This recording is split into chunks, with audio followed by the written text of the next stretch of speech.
Então, beleza, pessoal. Nós vamos começar essa aula de projetos digitais, né? E essa aula a gente vai dar seguimento um pouquinho mais sobre memórias. Basicamente vai ser a última aula que a gente vai falar de memórias. E nós vamos falar dessa vez de interface da memória, tá? Então, basicamente, a gente já viu, né, que a maior parte da pastilha de memória é ocupada pelas células realmente de armazenamento, né? Ou seja, o circuito que é responsável por armazenar os zeros e uns ali. E o objetivo nosso é reduzir a área da célula o máximo possível, reduzir a dissipação de potência, tá? E também é importante reduzir a latência de acesso à memória. Tá? E é nesse terceiro ponto, né, que é reduzir a latência de memória, que a gente pode falar das células de SRAM e células de DRAM, né? Que elas são as ideais para essas memórias de leitura e escrita, né? Capazes de fazer as duas operações. Então, nós já tínhamos visto, né, como que é uma célula de SRAM, à esquerda, né? Que é basicamente formada com dois inversores, né, e mais dois transistores aqui de leitura, né, ou de ativação, né, ativação da linha. Tá? E do lado direito, a célula DRAM, né, que é basicamente um transistor e um capacitor. O transistor ele é o que gerencia, né, o acesso à linha de palavra, né, e o capacitor é o que armazena realmente os dados. Né? Então, isso daqui a gente já viu na última aula, né, aulas passadas. E, basicamente, o que a gente não pode esquecer é que nós estamos trabalhando com um projeto que não vai armazenar somente um bit, mas nós estamos interessados em armazenar uma grande quantidade de bits. Né? Então, se a gente pensar um pouquinho, né, que essas duas células de memória, para elas serem lidas numa velocidade rápida, elas precisam de um amplificador de sinal, né, do Sense Amplifier. Elas precisam algumas vezes do driver, né, que é o responsável por setar 0 ou 1, né, na célula, por exemplo, de DRAM. Então, para implementar apenas para um bit, ela não é conveniente. Né? É mais conveniente a gente usar um flip-flop, como a gente vem usando, um registrador de um bit. Né? Agora, quando eu estou interessado em uma grande quantidade de células de memória, aí o custo do Sense Amplifier, do driver, eles se pagam. Porque eu vou ter tantos dispositivos, tantas células, usando o mesmo driver, o mesmo Sense Amplifier, que a maior parte da área vai ser ocupada com armazenamento de fato. Né? Então, essa que foi a ideia aqui de usar SRAM e DRAM. Né? Então, se a gente, só revendo, né, qual que é o ponto positivo de cada um, ou o ponto forte de cada um, né? A SRAM, ela utiliza basicamente esses LEDs estáticos como célula de armazenamento, ou seja, ela não tem um decaimento da carga, né, como as células de RAM, né, que o dado é armazenado em um capacitor e esse capacitor ele vai tendo um decaimento ao longo do tempo e periodicamente a gente tem que fazer um refresh para restaurar o estado dele. Né? As memórias SRAM elas ocupam uma área maior numa pastilha, né? Porque ela ocupa mais transistores, né? Ele precisa de mais transistores. Tá? O que é legal é que é um armazenamento indefinido, né? É estático, ou seja, enquanto tiver energia, tá tudo bem. Tá? E o legal das células SRAM é que elas são mais rápidas. Tá? Então, o acesso, leitura e escrita, eles são mais rápidos quando é uma SRAM do que uma DRAM. Por outro lado, a DRAM é mais densa, né? Então, nós conseguimos fazer uma conta assim, de verdureiro, né? 3 a 4 vezes mais células na mesma área. Né? Então, a gente consegue fazer mais células de DRAM do que de SRAM, se considerado a mesma área. Por isso, lógico, elas são mais baratas também. Tá? Muito bem. E aí nós vimos no final, né, quando nós falamos de memórias SRAM e DRAM, a gente viu esse projeto aqui, que seria a visão geral dessa pastilha de memória, né? Onde ela precisa de sinais de RAS, ela precisa de sinais de CAS, né? Ou seja, RAS é Row Axis Signal, ou Row Axis Strobe, né? Então, é o sinal de row, de linha, e o CAS seria o sinal de coluna, né? Então, eu preciso basicamente pegar meu endereço e falar, olha, eu quero acessar a linha tal, a coluna tal, né? E basicamente o que nós estamos vendo aqui nessa matriz seria uma visão de alto nível, né? Ali cada célula seria uma célula de DRAM ou de SRAM, igual a gente viu anteriormente, tá? Aí tem os amplificadores de sinal ou de sentido, né? E os acionadores, os drivers, tá? Então, basicamente, é isso que é necessário, né? Agora, o que a gente quer falar um pouquinho nessa aula é: será que existem outros tipos de memória, além de SRAM e DRAM? Tá? Nós não vamos entrar então em detalhes, mas a gente vai dar uma olhada geral nelas. E depois nós vamos olhar também a interface dessa memória. Porque se eu tenho que controlar o RAS, depois o CAS, os dados, o endereço, eu tenho que controlar várias coisas. E tem várias coisas que eu nem conversei aqui, como sinais de escrita, né, que eu vou ter que enviar. Então, esses sinais todos de controle, eles são controlados por uma interface. Então, a gente também vai falar da interface de memória. Tá? Muito bem. Então, começando a falar sobre tipos de memória, a gente pode dividir as memórias implementadas em chips de silício, né, em duas categorias principais. Tá? As memórias RAM e as memórias ROM. Tá? As memórias RAM, elas têm as memórias de acesso randômico. Isso significa que eu posso acessar qualquer endereço lá e ele vai ter o mesmo tempo de acesso, por isso que é um acesso randômico, né? Não importa qual endereço, a latência é a mesma. Tá? A memória ela pode ser acessada pela leitura, escrita, né? Ou seja, atualizar o conteúdo, e elas são voláteis, né?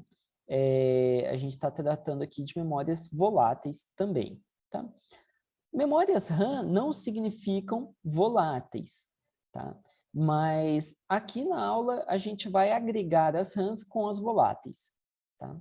Então, o que significa uma memória volátil? Uma memória volátil é uma memória onde o conteúdo se perde quando o circuito fica sem energia. Então, pensa no capacitor. Se eu desligo o computador da tomada, o capacitor ele vai ter o decaimento dele e pronto, ele perdeu os dados que estavam armazenados ali. Tá? Então, é uma memória volátil, né? Os dados são voláteis. Agora, a memória ROM, né? Ela costuma ter essa outra propriedade, a maior parte delas, que é a não volatilidade, ou seja, o seu conteúdo permanece inalterado mesmo sem energia. Então, ela é uma memória que ela basicamente ela é meio que programada, né? É como surgiu, tá? Imagina que é um circuito programado. Essas memórias, elas são, ROM significa Read Only Memory, ou seja, é uma memória somente de leitura. Então, ela não é uma memória que eu posso atualizar ela, não, pelo menos, numa operação normal. Tá? A operação normal dela é somente leitura. Então, e se eu quiser escrever? Depende da memória, eu tenho um processo, um procedimento diferente para efetuar a escrita. Muito bem. Então, avançando um pouquinho, as tecnologias ROM, né, as mais importantes são o que a gente fala, né, somente ROM, que durante a fabricação ela é definido o que essa memória tem internamente, então eu não tenho como modificar depois que sai da fábrica. Tá? Então essa seria a ROM. Então, a memória ROM, ela não precisa realmente de um elemento de armazenamento, ela pode ser quase que um circuito combinacional. Eu dou um endereço, sai tal resultado, dou outro endereço, sai tal resultado. Tá? Então, eu não preciso efetivamente modelar ela como se fosse uma memória, né? Ela pode ser considerada simplesmente um circuito combinacional. O circuito combinacional, quando sai da fábrica, não tem como modificar ele, né? O segundo tipo seria a PROM. A PROM, a ideia é que a gente pode gravar uma única vez com o programador de PROMs, né, depois que sai da fábrica. Então, ela sai em branco e eu posso gravar uma vez. Então, se eu quero fazer um produto, né, eu poderia mandar o meu esquemático para a fábrica vai e faz as ROMs. E tudo bem, eu vendo aquele produto, o produto não vai ter atualizações. A PROM, eu compro esses chips, eu não sei muito bem o que eu vou precisar programar, eu compro esse chip, posso programar na minha fábrica, na minha indústria, coloco no meu produto e pronto, despacho.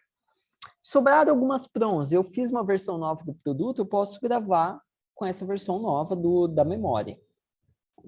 Então, ela tem esse outro formato, tá? Mais uma única vez de gravação.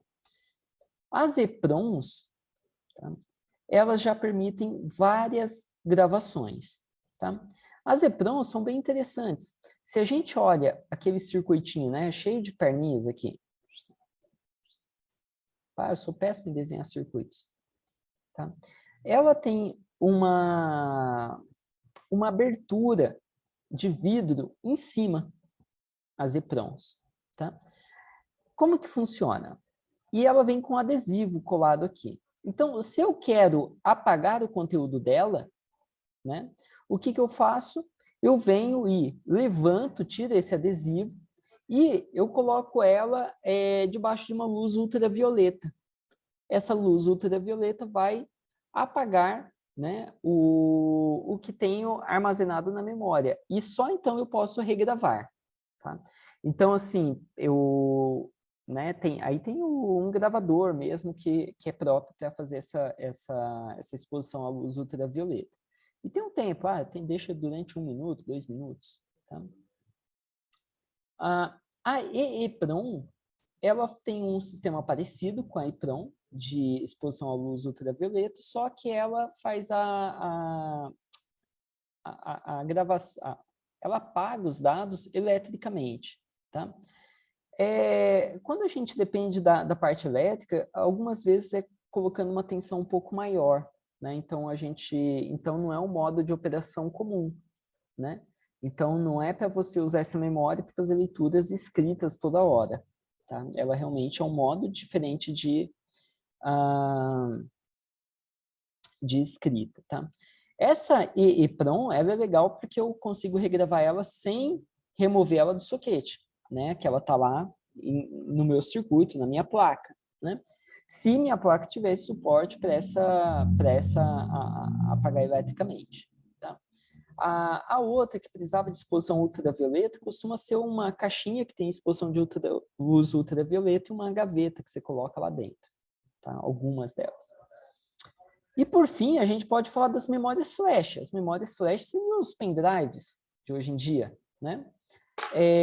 As memórias flash, aí a gente já sabe, ela pode apagar, pode regravar eletricamente, né? As operações são muito mais rápidas do que a EEPROM, tá? E aqui nós temos que as escritas são mais demoradas que a leitura, tá? Então, a flash, eu não sei se entraria como uma memória ROM, realmente, né? Mas ela entra como uma memória não volátil, tá?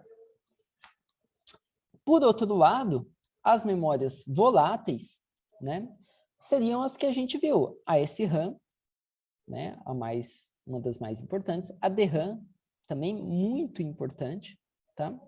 Essas daqui, basicamente, são as formas de fazer a célula de armazenamento, tá? Agora, quando a gente fala da organização dela, tá? A forma de acessar os dados, aí a gente pode ter alguns sabores diferentes, tá? Igual a Page Mode Run, tá? Que era a FPM ou a EDORAM, né? Que era conhecido.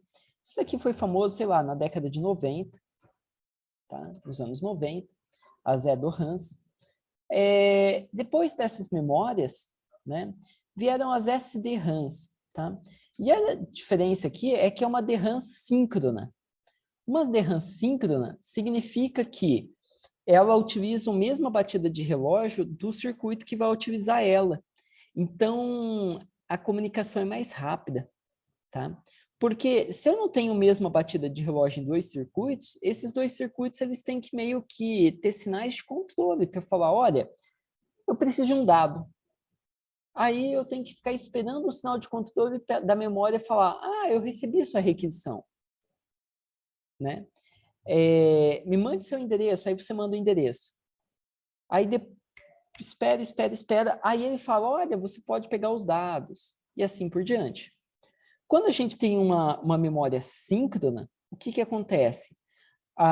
O circuito que está conectado à memória e a memória, de fato, né? Então, imagina um processador. O processador e a memória, eles estão falando em cima do mesmo clock, ou seja, eles estão falando na mesma velocidade. Com isso, a gente pode falar assim, olha, processador, depois de fazer uma requisição, você espera 5 ciclos que os dados estarão prontos. Então, ele não precisa verificar sinais de controle, ele espera o tempo, vai lá e pega os dados, né? E aí nós temos aqui algumas memórias um pouco mais avançadas, que seriam as DDRs, né? A família DDR, tá? A família DDR, basicamente, funciona assim. A célula de memória, ela não muda o desempenho dela, tá? Então, a matriz de memória continua com o mesmo desempenho bonitinho, tá? Mas, quando a gente faz uma leitura, a gente armazena em um registrador os dados, tá? E esses dados, eles costumam ser bem largos aqui, né? A quantidade de bits, muitos bits. Então, vamos supor 512 bits. Tá? Esses 512 bits, eu tenho que enviar para fora da memória. Por exemplo, para o processador, né? Ou para o circuito que seja, tá? Eu estou dando o exemplo do processador que fica mais fácil da gente imaginar, tá? A diferença aqui da DDR é o seguinte, essa comunicação aqui, ela acontece se baseando na frequência do relógio, tá? Então, o que acontecia?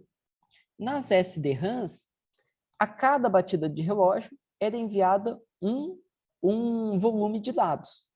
Então, por exemplo, se eu tivesse 4 fios, eu ia enviar 4 bits a cada batida do relógio. Quando surge a DDR, o que foi pensado foi o seguinte, olha, eu vou mandar 4 bits aqui, mais 4 bits aqui. 4 bits na subida, 4 bits na descida de relógio, e assim por diante. Tá?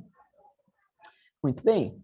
Depois é pensado na DDR2. A DDR2, uma das ideias dela é como se eu mandasse 4 vezes a minha largura de bits no mesmo clock.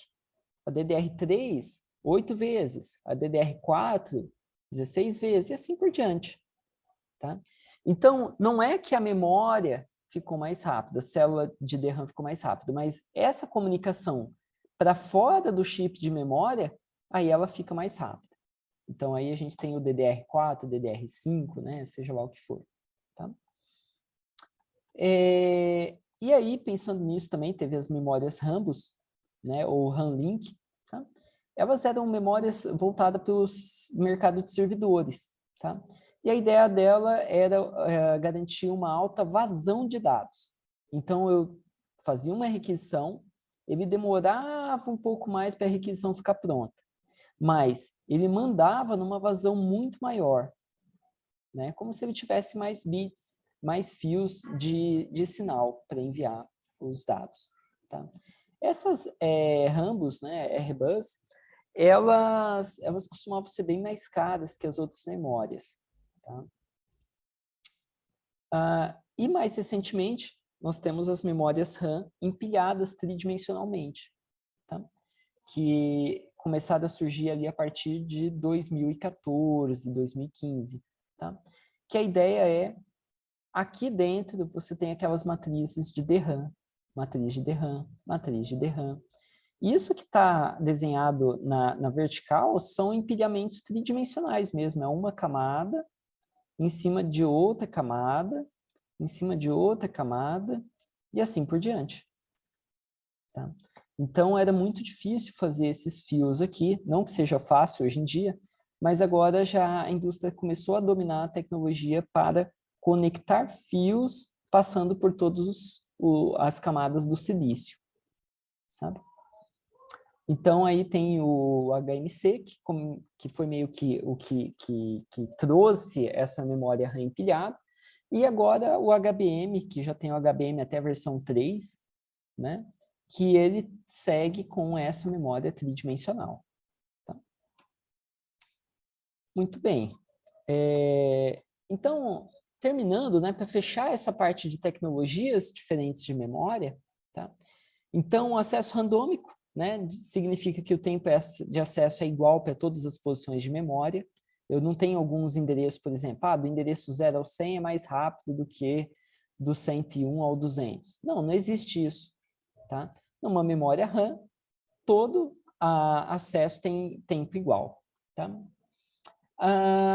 Se a gente olhar esse RAM, então, a baixa densidade, porque ela depende de 6 transistores, ela é estática, o conteúdo dura para sempre enquanto houver alimentação. Ela é estática, mas ela é não volátil. Né? Ela não é volátil. Quer dizer, falando besteira, ela é volátil. Né? Ela é estática e volátil. Acabou a alimentação, acabou os dados. Tá? Então, maravilha. A DRAM também é volátil, só que ela é dinâmica, porque ela precisa do refresh no capacitor que ela tem junto com o transistor. Tá? Se a gente pegar aqui um comparativo de custo, tá? E de tempo de acesso, então assim, a SRAM ela demora entre, uma memória SRAM demora entre 0,5 nanossegundos a 2,5 nanossegundos para acessar. A memória DRAM já demora de 50 a 70 nanossegundos. O preço por gigabyte, 1 gigabyte custa em torno de $2.000. 1 gigabyte de DRAM custa em torno de $20. Né? Então, nota que é custo versus desempenho. Tá? Então, custa muito, tem bom desempenho. Custa pouco, tem um desempenho menor. Tá? Muito bem. E o que nós temos aqui, por exemplo, na EEPROM, né? Nas EPROMs, seria uma média densidade, uma baixa potência, tá? É bem barata e é muito, muito lenta. Tá? Ela é estática e ela é não volátil. O conteúdo dura para sempre, não precisa de refresh, não precisa de nada. Tá? Então, esse seria o resumo do que a gente viu até aqui. Então, falando agora da interface básica de memória, né? Então, o que nós queremos agora é falar sobre esse circuito que auxilia o acesso à memória, às matrizes de dados da memória. Tá?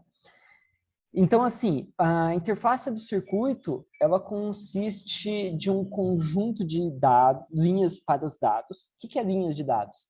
Seria um conjunto de fios para trafegar os dados que eu quero enviar para a memória. Um conjunto de fios para dizer qual endereço de memória eu quero acessar e algum conjunto de fios para os sinais de controle dessa memória. Tá? A linha de dados, ela depende de quantos bits, qual que é a largura dessa memória. 8 bits, 16, 32, 64, né? São os mais comuns que a gente costuma ver. Tá? A linha de endereço pode ter um endereço ter uma largura de 16 bits, 64 bits. Tá? Então, a linha de endereço, o que faz ela variar de tamanho é qual o tamanho da minha memória. A geometria da memória influencia em quantos fios eu tenho que ter no endereço. Então, se eu tenho 16 bits, eu consigo endereçar 2 elevado a 16, que dá mais do que 1.000 linhas diferentes. 1.024 linhas diferentes. Muito bem. A geometria da memória, então, né, vai influenciar diretamente na quantidade de dados e na quantidade de linhas de dados e linhas de endereço, né, que nós vamos ter. Então, eu posso ter uma memória de, sei lá, 20 bits de endereço né? Então, 2 elevado a 20 daria 1 milhão de linhas, né? E pode ser que cada linha só contenha 1 bit, né? Então, seria uma memória de 1 megabit, né? Pode ser que eu tenha uma memória que tenha, sei lá, vamos colocar aqui um número bonitinho, 8 bits por linha. Então, já vai ser uma memória de 1 megabyte. Pode ser que tenha 16, então vai ser já uma memória de 2 megabytes, né? Então, a gente vai conseguir saber quanto que ela armazena, basicamente olhando as linhas de dados e linhas de endereço, tá? Com alguns detalhes que a gente vai discutir. Muito bem. Então, as linhas de dados, elas costumam ser bidirecionais, tá? Por quê? Porque às vezes eu quero pegar, por exemplo, do processador. Estou dando exemplo do processador, mas poderia ser qualquer circuito que use uma memória. Então, ora eu quero mandar dados do processador para a memória, ora eu quero receber dados da memória para o processador.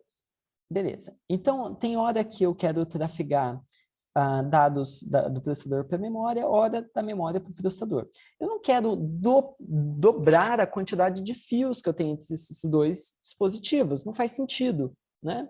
O que eu faço? Eu faço esses dispositivos, por exemplo, com buffer steady-state, né? Então, hora que um está enviando, o outro não envia, né? Hora que eu estou escrevendo, o outro não escreve, hora que eu estou lendo, o outro, né, pode escrever.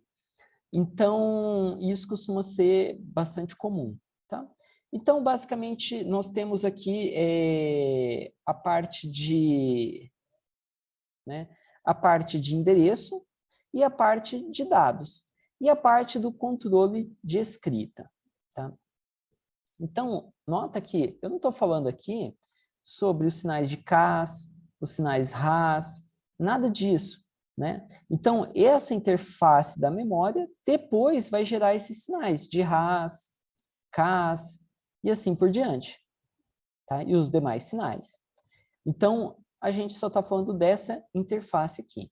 E quase sempre eu só preciso lidar com a interface da memória. A memória ela já vem com uma interface, né? Que a gente pode chamar ele também de um controlador de memória. Tá?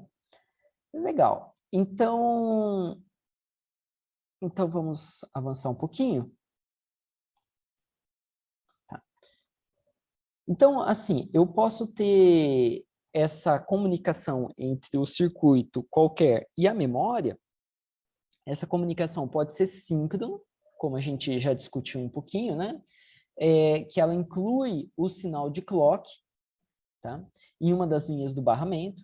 Então, ou seja, uma das linhas de controle, né, vai ser o clock. O protocolo de comunicação vai ser atrelado ao clock. Tá? Então, um exemplo seria assim, o processador transmite um endereço e o comando de leitura no primeiro ciclo de clock. A memória responde no quinto ciclo de clock. Então, no sexto ciclo de clock, o processador pode fazer a leitura dos dados. No sétimo, ele já pode mandar um novo endereço. Assim por diante. Tá? Então, assim, a lógica de controle da transação é bem fácil de ser implementada. Eu só tenho que fazer uma máquina de estados para esperar o tempo necessário para cada operação. Tá? O barramento ele costuma ser rápido e de baixo custo, né? Porque ele não precisa de muitas linhas. Tá? O problema eu tenho que garantir que minha memória e meu circuito, seja ali qual for, tem que operar na mesma velocidade. Então, quando eu compro uma memória de um fabricante e um outro circuito de outro fabricante, às vezes vai ser difícil de eu garantir essa mesma velocidade nos dois. Tá? A gente tem aqui um risco de clock skew, que nós vamos conversar um pouquinho mais nas próximas aulas, que basicamente é o sinal de clock chegando em tempos diferentes entre dois dispositivos. Tá? E o comprimento físico dos fios é limitado, porque eu não posso ter um fio de clock muito grande, né, ligando o circuito, porque isso tudo vai gerar um atraso para o sinal chegar no destino. Então, a gente pode ter, por outro lado, a comunicação assíncrona. Tá? Então, cada circuito tem o seu próprio clock. Cada circuito ele é síncrono internamente. Mas a comunicação depende de um handshake, um aperto de mãos. Né? Um aperto de mãos é um acordo, né? Onde eu sei, é como se fosse uma dança, eu sei o que eu tenho que fazer, o que eu vou receber e assim por diante. Tá? Então, a vantagem é que você pode pegar uma memória que tem assíncrona, né? Tem esse circuito de comunicação assíncrono, e eu posso conectar qualquer outro circuito de qualquer outra velocidade. A memória pode ser mais rápida ou mais lenta do que esse outro circuito. Tá? O clock, então, não é o que vai ditar a velocidade, mas sim o quão rápido eles conseguem fazer esse aperto de mãos. Né? Ou seja, um falar para o outro, olha, pode mandar tal endereço que está pronto, pode pegar os dados que estão aqui, pode mandar outro endereço, pode pegar os dados, e assim por diante. Tá?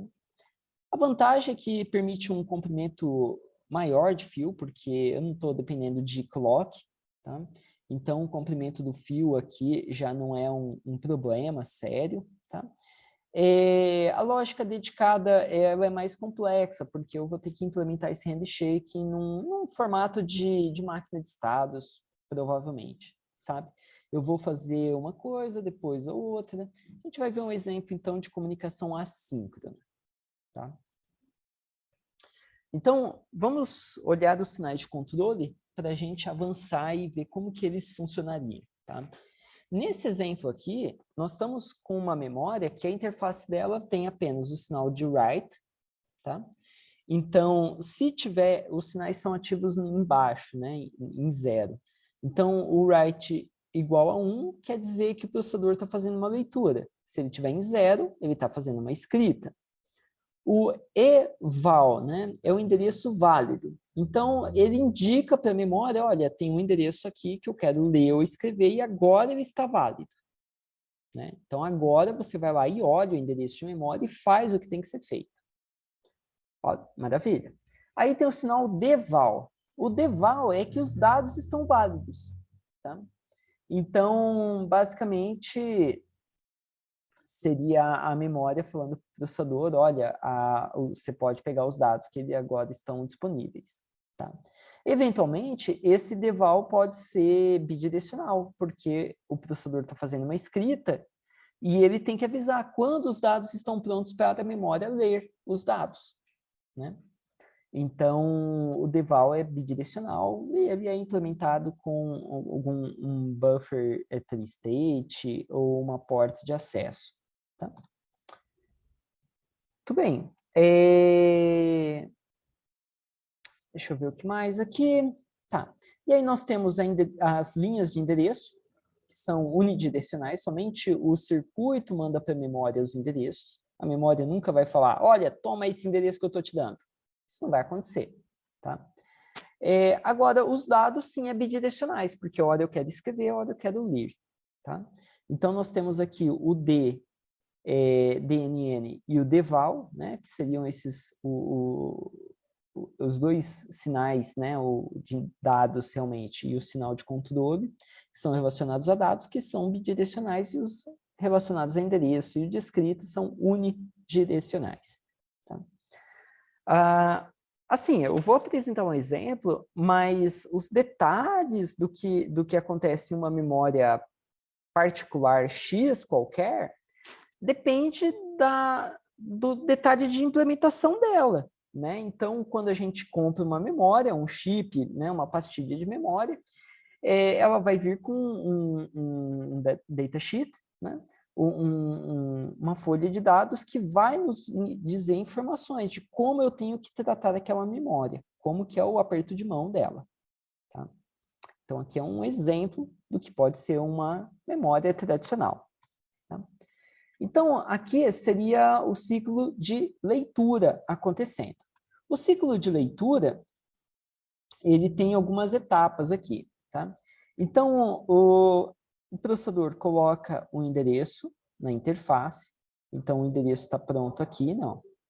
Depois que o endereço está pronto, tem que ser depois, eu vou e ativo o sinal de validade do endereço. Então, agora a memória pode ler o endereço, que está válido. Né? Muito bem. E o processador fica batendo o pezinho esperando. Essa memória nunca vai me dar os dados? Tá? Depois de algum tempo, a memória disponibiliza os dados no barramento de dados. Sempre que eu falo barramento de dados, imaginem um bando de fios. Tá? O barramento ele seria esse conjunto de fios que vai levar os dados. Tá? Então, uma vez que a memória deixou disponível os dados, aí sim ela vai e ativa a validade dos dados. Fala assim, olha, processador, agora você pode consumir. E ela fica com os dados válidos ativos até que ela detecta que o processador desativou o endereço, um endereço válido. Nesse momento, ela pode tirar os dados, ela pode tirar a validade dos dados, e o processador pode tirar os endereços. Tá? Então, o tempo de acesso à memória vai ser esse tempo todo, entre todo o aperto de mãos. Né? Então, nota que é uma dança aqui. Eu pedi, eu espero, aí ela traz, aí tudo mais, eu desligo, ela desliga, e termina o acesso de leitura. Tá? Legal. O que mais?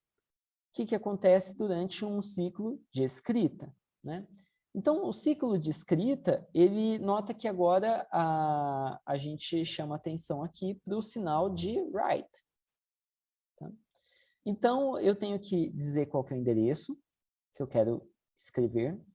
Eu digo que o endereço está válido e eu digo que é uma escrita. Então, lembra, aqui ele estava indicando que era uma leitura, aqui ele está indicando que é uma escrita. Tá? Muito bem. E a escrita ela é ativa quando os dados estão válidos para a memória consumir os dados. Tá? Então, quer dizer, não necessariamente, né?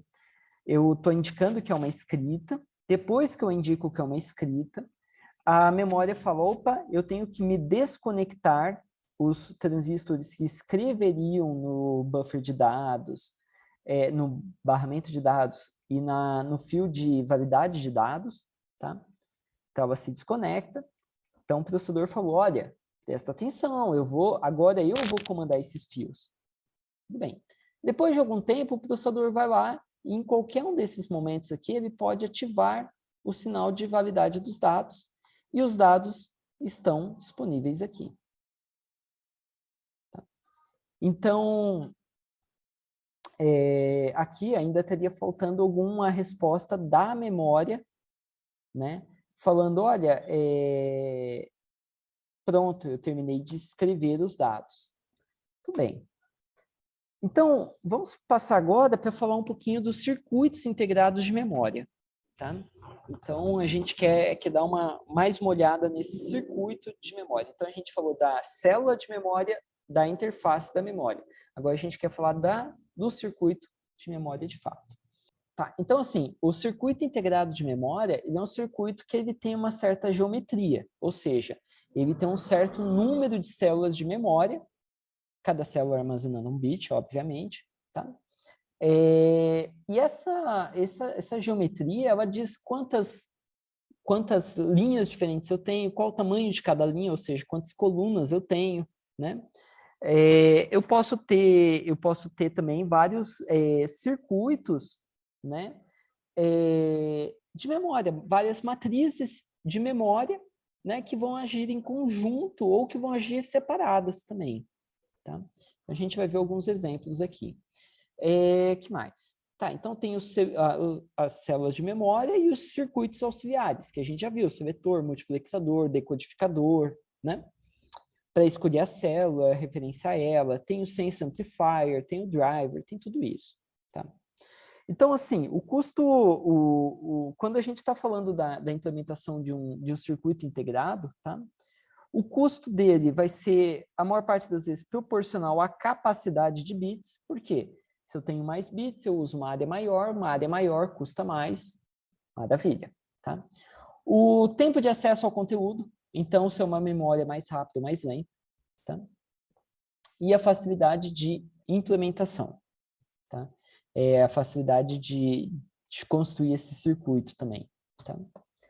Muito bem. Então, o CI, ele... Deixa eu ver aqui. Custo CI deve ser minimizado. Se ele contiver um... Tá. Esses circuitos, eles costumam ter um aproveitamento ideal, né? Quando a gente tem uma matriz quadrada, né? Então, esses circuitos, eles costumam trabalhar com matrizes de bits quadradas, na ordem de 2 a n por 2 na n, né? Bits. E isso aí facilita, por exemplo, na hora da gente trabalhar com os endereços. Então, imagina que eu tenho um circuito, né? Que eu tenho que escolher a linha e eu tenho que escolher depois a coluna que eu quero acessar. Né? Então, acesso os dados, depois eu escolho a coluna que eu quero acessar. Então, se eu envio, se eu tenho uma dimensão de 2 na n por 2 na n, o que eu consigo fazer é o seguinte, eu consigo pegar, enviar n endereços para abrir a linha. Usando os mesmos fios, eu posso simplesmente mudar um sinal de controle e falar, agora eu vou mandar os outros n endereços para a coluna. Então, eu não preciso de 2 vezes n fios para conectar o meu sinal de endereço de dados que eu quero acessar. Tá? Então, isso é bem utilizado. Tá? Certo. Então, um exemplo, né, que a gente poderia ter aqui de uma memória, né, seria uma memória que tem 2 na 20 palavras, e 2 na 20 palavras, vocês sabem rapidamente, né, que 2 na 10 dá 1024, 2 na 20 dá 1 milhão, né, então 2 na 10 daria 1000, 2 na 20 daria 1 milhão, 2 na 30 daria 1 bilhão, e assim por diante, né? Então, 2 na 20 palavras de 1 bit cada. Então, seria 1 milhão de bits, ou 1 megabit, né? Muito bem. E aí, um circuito integrado seria, por exemplo, esse camarada aqui, uma DRAM de 1 milhão por 1 bit apenas. Então, seria uma grande tripa de dados, né? Uma grande coluna de dados, né? Onde eu posso acessar diversas linhas. Essa memória, alguém pode falar assim, professor, mas isso daí não é muito útil, né? Uma memória dessa. Não, de verdade, você poderia ter 2 memórias dessa, trabalhando juntas, né? Então, eu dou os mesmos endereços para as 2 memórias. Cada memória me solta 1 bit apenas. Eu já tenho 2 bits. Se eu conecto 8 memórias dessa, eu já tenho 8 bits, eu tenho 1 byte. Né? Então, esse tipo de controle, de acesso a vários dispositivos e cada um me dá um pedacinho de dado, isso também é bem comum. Tá? Claro, na hora que eu vou enviar dados para serem escritos, né, eu tenho que quebrar meus dados também. Então, eu vou pegar um bit e vou enviar para cá, outro bit eu envio para cá, outro bit eu envio para o próximo chip, e assim por diante. Tá? Então, um circuito integrado desse de memória, por exemplo, de um milhão de entradas por 1 bit apenas, né, ele costuma ter o sinal de controle chip select, que basicamente eu poderia também ter esse mesmo sistema que eu falei, de 2 chips, né? Mas eu posso ter um controle de chip, por exemplo. Eu só quero acessar um deles por vez. Então, alguém vai controlar qual dos 2 vai ser acessado de cada maneira, de cada vez. Tá? E os dados poderiam estar conectados em um multiplexador para a saída. Tá? Então, esse seria o chip select. Ele diz se aquele chip vai ser utilizado ou não. Se ele estiver desabilitado, seria a mesma coisa de um enable, né? Um sinal de enable daquele chip. Tá? Se ele estiver desabilitado, o chip economiza energia, ele não faz as operações. O segundo sinal é o output enable, né? Que ele costuma ter. Ele fica ativo quando ativo, né, ele conecta a saída da célula de memória à saída do circuito D, tá? Então, é meio que ele usa esse fio aqui quando o output enable está ativo, tá? Ou muitas vezes é usado o chip select para fazer isso também, tá? Então, aí eu só mantenho um sinal apenas. Eu tenho o sinal de write, a gente já falou sobre ele, né? Se eu quero escrever ou ler. Os sinais de RAS e CAS, a gente já falou bastante deles, né? Que determinam se eu quero acessar a linha ou a coluna, qual que é o sinal que eu estou fazendo agora, em cada momento, tá? E no caso aqui desse circuito integrado, que seria que necessitaria de, que tem 2 elevado a 20 entradas, logo ele precisaria de 20 bits de endereço, né? Nota que esse chip ele só tem 10 bits de endereço. Então, na hora que eu estou mandando o sinal de linha, eu mando os 10 primeiros bits. Depois eu posso mandar o sinal de coluna e mandar os outros bits. Então, olha só que interessante.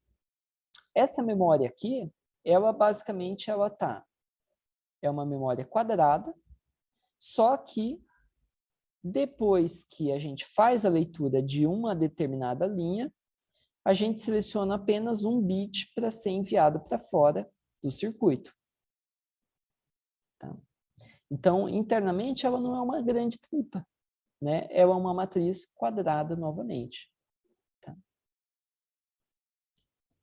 Bem, a gente poderia expandir essa memória facilmente, né?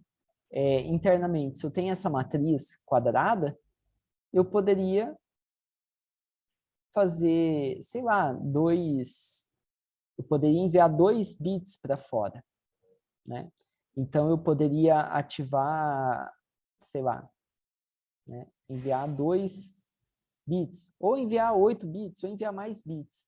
Claro, aí não seria uma memória de 1 milhão por 1, seria 1 milhão por 2, 1 milhão por 8. Então, maravilha, avançando um pouquinho. Então, aqui a gente tem uma visão um pouco geral, um pouco maior, né, mais alto nível, assim, da memória dinâmica, de 1 milhão por 1, tá? Então, o que, que nós temos aqui? Nós temos a matriz de 1024 por 1024 bits, né, que ela pode ser de SRAM ou DRAM, isso a gente não está discutindo aqui, tá? Nós temos os endereços, os 10 bits de endereço, que são usados para acessar a linha, né? Maravilha, então eu preciso de 10 flip-flops, e aqueles 10 flip-flops fornecem os dados para esse decodificador ativar o sinal de uma das linhas. Então, está ativo, né? Maravilha. Depois, nós temos o sinal de CAS, que seria para acessar uma das colunas, né? E aí, aqui no caso, o endereço seria utilizado aqui por esse outro decodificador, né, para selecionar qual das linhas a gente gostaria de acessar. Tá? Muito bem, muito bem. E claro, a gente vai ter os sinais de controle do buffer state para saber se a gente vai conectar ele ou não. No caso, se é uma escrita, se o chip está selecionado e se o output está ligado. Né? Então, o output tem que estar ligado, o chip tem que estar selecionado para, então, a gente conectar ele com a saída de dados. Caso contrário, os dados seriam vindo de fora, tá? Ou estaria desconectado. Bem, legal, legal, legal. Então, um uso desse chip de memória, né? A gente faria a seleção do chip, então o chip está ativo. Maravilha. Eu mando o sinal de RAS, né?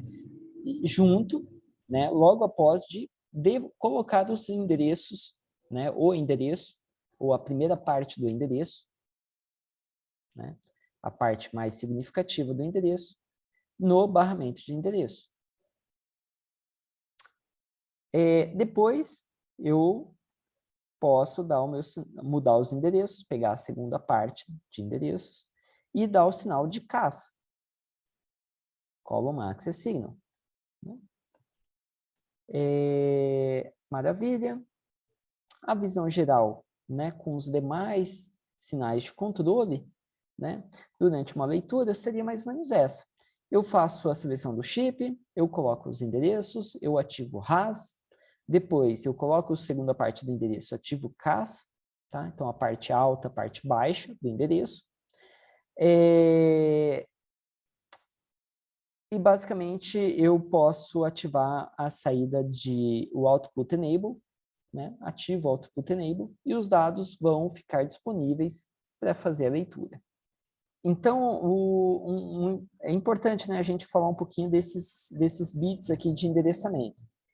Então, se eu pensar que a matriz está aqui, eu estou acessando uma determinada linha, e eu imagino que os bits dessa linha, eles são contíguos. Eles correspondem a uma mesma palavra, uma mesma continuidade de um dado, né? Se eu quero que isso aconteça, então eu tenho que fazer o quê? Dado um endereço, eu pego os bits mais significativo, most significant bit, né? Aqui seria o least significant bit, menos significativo. Então, eu pego os mais significativos e uso para acessar a linha. E a coluna, ela me diz qual dos dados. Então, se eu estou no endereço final 0, depois eu vou para o endereço final 1, eu estou indo para o caminho, para o cara do lado. Né? Eu estou acessando um dado contíguo, o dado do lado. Tá? Então, esse costuma ser uma geometria mais comum. Né? A gente poderia inverter o bit mais significativo, ser o mais significativo ser o da coluna e o menos ser o da linha? Poderia, só que aí os dados estariam armazenados na minha memória em colunas contíguas, o que não é muito comum. Né? Então, se eu quisesse acessar, por exemplo, um inteiro, eu ia ter que acessar várias 32 linhas diferentes.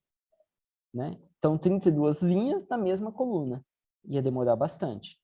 Se eu estou acessando diversas colunas diferentes, eu só acesso uma linha só. Então, é mais rápido. Tá? Legal. Avançando um pouquinho, então. Falando agora das escritas, né? A gente tem a seleção do chip, falando, olha, eu quero usar esse chip, maravilha. Eu coloco o endereço, a parte alta do endereço, ativo o sinal de RAS, aquela parte alta vai ser guardada no flip-flop. Depois eu modifico os endereços e ativo o CAS, então vai ser gravado em outros flip-flops internamente para coluna, para acesso à coluna, né? E eventualmente eu vou então deixar desabilitado o Output Enable. Então, com isso, o meu chip sabe que ele não pode conectar a saída do circuito nos dados, porque isso daria um curto-circuito. O que vai acontecer nesse caso é, o write vai ser ativo depois que os dados estiverem disponíveis. Então, nós estamos enviando dados para dentro da memória. Tá? Sem chance de curto-circuito, por causa do Output Enable estar desligado. Tá? Muito bem. Embora possa parecer contraintuitivo, né, que o chip select é ativo embaixo, o RAS é ativo embaixo, tal, de verdade tem motivos, né, físicos e elétricos para que as memórias e os circuitos em geral tenham esse comportamento, tá? De ativação quando ele está embaixo. Tá? Se não me engano, é relacionado ao consumo de energia. Tá? Muito bem. Então, avançando um pouquinho mais, né? A visão geral do que nós tentamos ilustrar, então, nessas aulas, foi essa daqui. Né? A gente primeiro viu o que tinha lá dentro da memória DRAM, né? Depois nós falamos do controlador da DRAM, e depois nós falamos basicamente do chip que teria aqui dentro dessa DRAM. Né? Essa DRAM pode ser formada de vários chips. Tá? De verdade, se a gente pegar uma memória atual, né, ela é formada da seguinte maneira, não é muito complexa. Se a gente olhar assim, uma visão de alto nível, tá? Ela costuma ter ali 8 chips, né? Se vocês pegarem uma memória na mão, vocês vão ver que ela costuma ter 8 chips ou 4 chips. Eu vou desenhar 8 aqui. Então, esses daqui seriam os chips de RAM que a gente viu, tá? Costuma ter uns chipzinhos pequenininhos aqui de controle e tudo mais. O controlador de memória, ele costuma ficar dentro do CPU, integrado no CPU. Então, basicamente, esses dois caras costumam estar na mesma pastilha. Tá? Então, tá. A memória DRAM, então, ela é formada de vários chips. E como que funciona? Basicamente, eu envio o mesmo endereço para todos os chips ao mesmo tempo. Sabe? Cada um desses chips aqui, eles vão ser responsáveis por mandar para fora apenas 8 fios. Estou desenhando aqui aleatoriamente, mas só para dar uma ilustração, né? Então, cada um envia 8 bits. Então, basicamente, a cada transmissão da memória para o controlador de memória, né? Para o processador, né? Cada transmissão vai transmitir 64 fios ao mesmo tempo. 64 bits ao mesmo tempo. Tá? Só que esses 64 bits vieram 8 bits de cada um dos chips. Então, o dado ele está contigo mais ou menos assim, né? Então, não é exatamente isso, tá? Tem vários outros detalhes, tá bom? Na verdade, a gente usa os bits de coluna também, então os dados eles estão entrelaçados, né? Os 8 bits iniciais estão aqui, os outros 8 estão aqui, os outros 8 estão aqui, os outros 8 estão aqui, e assim por diante, tá? E esses chips, eles não precisam ser tão grandes, então, né? Por conta disso, tá? E, eventualmente, aqui dentro a gente pode ter o que a gente chama de múltiplos bancos, tá? Como se fossem múltiplas matrizes que podem receber acesso ao mesmo tempo, tá? E quando a gente está trabalhando com um desses bancos, né, todos os chipzinhos trabalham no mesmo banco. Quando eu mudo para outro banco, todos vão para o outro banco. Tá? Então, isso daí é um assunto para a gente ver mais para frente, tá? Mas é interessante porque a gente começa a conectar os pontos. Então, basicamente, né, a palavra, né, do processador 72 bits ou 64 bits costuma influenciar no endereço de memória, né, e costuma influenciar nessa vazão de dados que a memória lança para fora. Tá? Mas, de verdade, os circuitos de memória, a gente pode construir uma saída como eu dei o exemplo, né? Uma saída de 64 bits usando vários circuitos que cada um fornece 8 bits apenas. Tá bom? Tá, então deixa eu ver aqui. Muito bem, muito bem. Claro, né? Aqui a gente deu o exemplo do multiplexador só selecionando um dos bits, né? Dos bits da minha matriz, tá? Eu poderia ter um multiplexador que entregasse mais bits, tá? Então, eu poderia ter uma largura diferente de bits, tá? Então, eu poderia ter, por exemplo, 4 multiplexadores, cada um trabalhando numa matriz 256 por 1. Tá? Muito bem, muito bem. Então, nota que quando eu consigo fazer essa quebra de chips menores, né, os chips menores eles costumam ser mais rápidos. Tá? Essas matrizes menores costumam ser mais rápidas. Então, esse que é o truque, né? A gente pega e usa mais chips, cada um fornece uma quantidade menor de bits. Com isso, todos esses chips são mais rápidos, com isso eu consigo fazer um circuito, um módulo de memória mais rápido. Tá? Muito bem, vamos avançando mais um pouco. Tá? Então, se eu quiser fazer milhões de bits, eventualmente eu vou ter um circuito mais complexo, por exemplo, como esse daqui, né, que eu tenho aqui alguns bits, no caso 2 bits, que são os bits mais significativos para dizer qual chip que eu vou acessar, e depois eu tenho tudo igual. Então, assim, tem vários sabores, várias formas de conectar essa memória. né, esses chips de memória, tá? Então o chip select, ele habilita várias maneiras, né, de se ter, tá? Então, nesse caso aqui, olha só, se eu estou trabalhando com, vamos ver o que nós temos aqui, né? Deixa eu anotar aqui, maravilha. Então, cada célula, cada chip desse de memória, né, ele está lançando 4 bits para fora. Tá? Ele está trabalhando com 10 endereços para RAS e 10 para CAS, provavelmente. Tá? Então, basicamente, ele tem uma geometria de 1024 linhas, tá? E 4.096 colunas.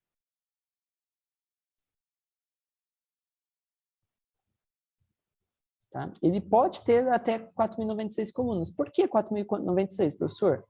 Bom, porque eu não preciso dizer que eu quero o bit 0, 1, 2 e 3. Eu só digo o primeiro bit. A partir daquele, eu posso pegar 4 bits contíguos e enviar para fora da minha memória. Não é isso? Então eu posso ter, basicamente, uma largura 4 vezes maior. Tá? Então, 1024 vezes 4.096, então nós estamos trabalhando aí com 4 milhões de bits, 4 megabits, né? Sendo que nós temos 4 chips diferentes. Então, eu tenho 4 megabits aqui, mais 4 megabits aqui, mais 4, né? 16 megabits, ou 2 megabytes de memória, tá? Então, é basicamente o que né, uma brincadeira aí que a gente pode fazer. Então, nota que essa largura aqui, ela diminui a quantidade de endereços que eu preciso enviar. Tem várias questões que começam a acontecer, tá? Muito bem. A gente pode deixar essa memória um pouco mais rápida, né? Se a cada vez que eu acesso uma linha da matriz, eu coloco um registrador de bits. Né? A gente falou um pouquinho na aula passada desse registrador, que seria o row buffer. É um buffer dos bits que foram acessados. E aí, se houver mais acessos à mesma linha, esse registrador resolve. Eu não preciso acessar a linha e a coluna de novo. Né? Então, nota que se eu tenho esse buffer, esse registrador aqui, o controlador tem que saber disso para que ele tire proveito. A próxima vez, ele não vai enviar sinais de RAS, ele só vai enviar sinais de CAS. Então, a cada um sinal de RAS, ele pode enviar N sinais de CAS. Né? Então, o tempo de acesso é mais rápido. Tá? É o tempo de acesso de um registrador, não é o tempo de acesso de uma célula DRAM, por exemplo. Tá? Muito bem, gente. Era isso que eu tinha para hoje, para essa aula, tá bom? Muito obrigado.